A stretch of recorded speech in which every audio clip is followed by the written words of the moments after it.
How do you see this thing playing out? Well, it's very complicated. Listen, I always said from the beginning I didn't think that trading Eichel was going to happen before the draft. And simple as that is that there's three reasons for it. One, the injury, right? The neck injury, and everybody's talking about it now. You know, experts are weighing in on it. Like, it's very complicated, and that should remain private. And as media people, like, I'm not going to go dig into, you know, the doctors and all of that. Like, that's one part. But if you're going to make a trade, you need to know on the health of a player. So that's very tricky.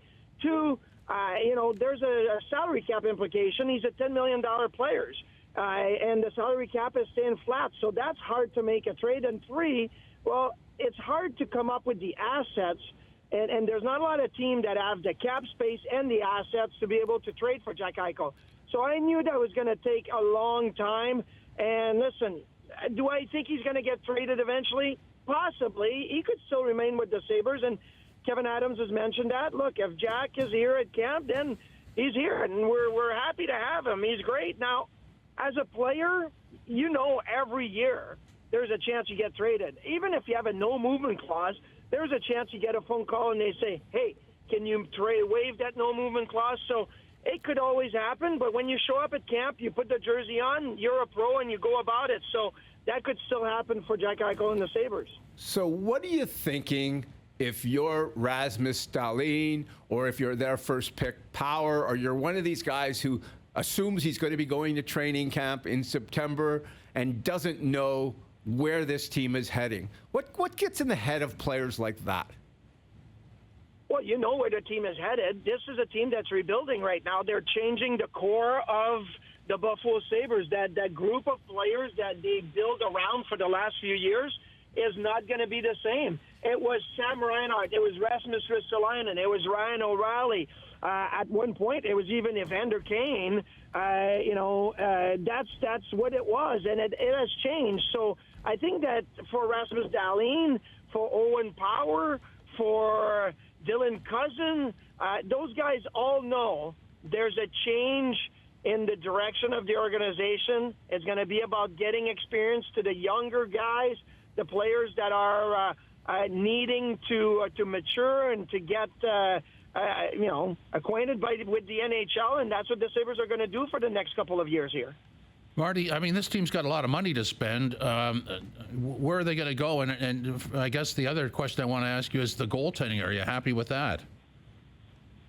Okay, well, the money is a luxury to have. So at some point, maybe at the trade deadline, maybe next year at the draft, you can take on a bad contract, a bad salary, and get something really good in return, right? And so maybe the Sabres are setting themselves up so they have a big cushion to be able to make some really beneficial moves for the Buffalo Sabres. So I don't think they're going to go and spend to the cap. I don't think they're going to be even close, but I think they're going to put themselves in a position to be able to facilitate something down the road, which is always an interesting trade when those type of scenarios are put together. And when it comes to the goaltenders, look, they have a really good goaltender in the farm system. His name is Ukko-Pekka Luukkonen.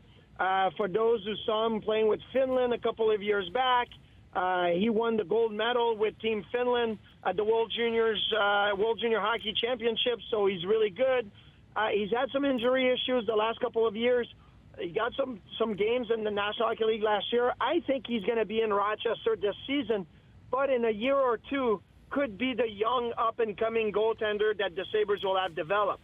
So now you surround them with Craig Anderson, Aaron Dell, you have Dustin Tokarski, and you acquired Devin Levi. People in Canada know Devin Levi really well with his performance at the World Juniors this year. Florida had way too many goaltenders and good goalie prospects, so they were willing to trade Devin Levi in the Sam Reinhart deal. So I think the Sabres in that eventually, looking ahead, will be in a really good position. But right now, as it is today, there's a couple of veterans, and you're hoping that you're gaining some experiences by having those guys in the organization. Just because it sounds so great, can you tell me that goalie's name again? It's Ukko-Pekka Luukkonen. So I'm not even going to ask you to spell here. I'm not going to ask you to spell it.